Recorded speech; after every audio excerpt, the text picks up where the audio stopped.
Donc bonjour à tous et à toutes. Donc aujourd'hui on va parler de thermique. On va faire un TP.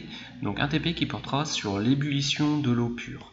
Donc ce TP là en fait il va conditionner le changement d'état physique de l'eau. Donc pour faire cette expérience on aura besoin de matériel. Donc il nous faudra de l'eau pure, un ballon, un thermomètre, un bec électrique et un chronomètre. Voilà de l'eau pure. Voilà le ballon. Le thermomètre, le système de chauffage, donc ça sera un bec électrique, donc qui nécessitera de mettre sous tension, et donc on pourra agir sur l'allure de chauffe avec le thermostat. Et enfin un chronomètre à affichage, donc l'affichage qui sera ici, et donc qui nécessite également une mise sous tension. Donc le mode opératoire, donc il y aura plusieurs étapes. Donc la première étape de ce TP, ça sera de mesurer un volume d'eau pure. Ce volume, on va l'introduire dans le ballon d'1 litre. Voilà, donc on met de l'eau pure dans le ballon.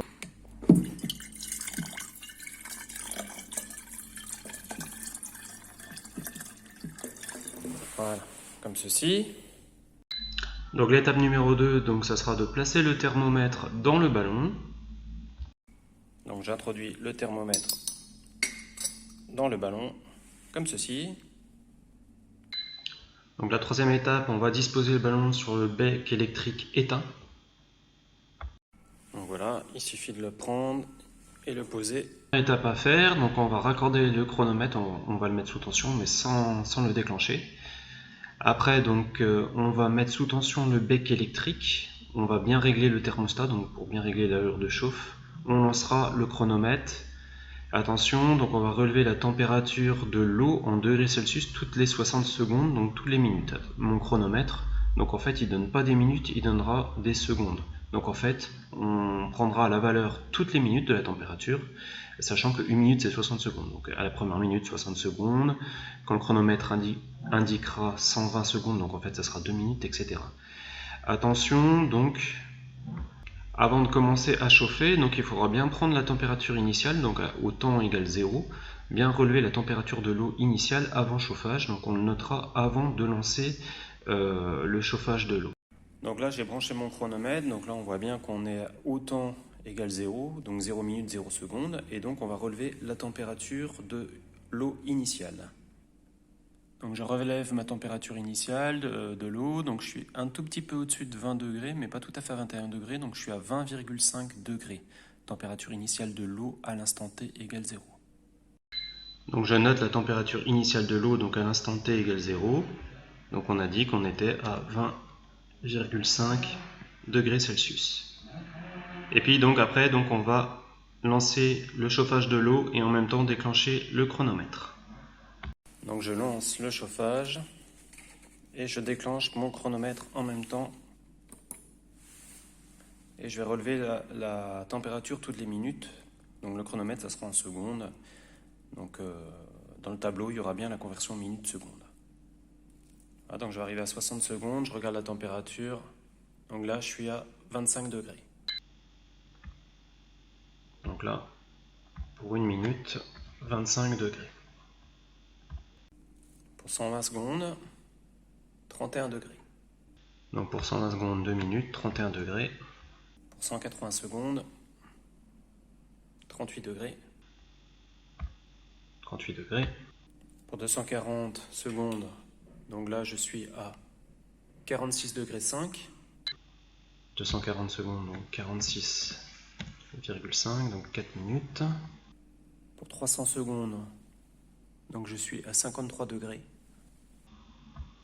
Donc pour 5 minutes, 300 secondes, 53 degrés. Pour 360 secondes, je suis à 60,5 degrés. Donc pour 6 minutes, 360 secondes, je suis à 60,5 degrés. Donc pour 420 secondes, je suis à 69 degrés. Donc pour 7 minutes 425 secondes, je suis à 69 degrés. Pour 8 minutes, je suis à 77 degrés.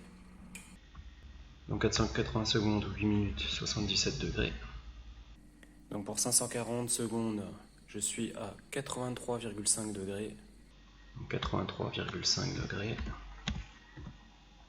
Donc pour 600 secondes, je suis à 91,5 degrés. 91,5 degrés, 600 secondes ou 10 minutes. Donc là, ça commence à bouillir. Donc 660 secondes, je suis à 99 degrés. 60 secondes ou 11 minutes, je suis à 99 degrés. Donc à la fin de l'ébullition de l'eau, donc la température est de l'ordre de 100 degrés. Donc voici le résultat du relevé de mesure de l'expérience effectuée. Donc la température de l'eau en fonction du temps. Donc cette expérience s'est déroulée durant 15 minutes. Initialement, donc pour un instant t égale 0, on avait une température de l'eau qui était de 20,5 degrés. Au fur et à mesure que le temps passe, donc la température évolue pour tendre vers une constante. Donc pour illustrer tous ces résultats, donc on va effectuer le tracé de la courbe d'ébullition de l'eau pure. Donc pour tracer la courbe représentative, donc on a utilisé un repère orthogonal, donc avec en abscisse le temps en minutes, en ordonnée la température de l'eau en degrés Celsius. Repère orthogonal parce que donc on n'a pas les mêmes graduations. En abscisse on a pris un carreau pour 1 minute, en ordonnée on a pris un carreau pour 10 degrés. On a placé donc nos points successifs. Donc initialement pour un temps nul, on avait une température de l'eau ici qui était de 20,5 degrés. Donc tous les points sont placés. Qu'est-ce qu'on remarque? On remarque que de 0 minutes jusqu'à 12 minutes, la température de l'eau augmente régulièrement. Et là, on est dans un état liquide. L'eau existe à l'état liquide. À 12 minutes, donc on obtient une cassure qui correspondra à un changement d'état. Et donc à partir de cet instant, donc on a une température qui est maintenue constante, température de l'eau qui est constante de 100 degrés. 100 degrés qui correspondra donc à la température d'ébullition de l'eau. Donc le palier à 100 degrés où la température est constante, en fait il y a une coexistence d'eau liquide et de vapeur d'eau, donc on est dans un état physique liquide et gaz. Donc en fait l'ébullition de l'eau, ça correspondra à la vaporisation de l'eau. Donc voilà pour cette vidéo, en espérant que ça vous a plu, n'hésitez pas à mettre un pouce bleu, et moi je vous dis à bientôt pour de prochaines aventures.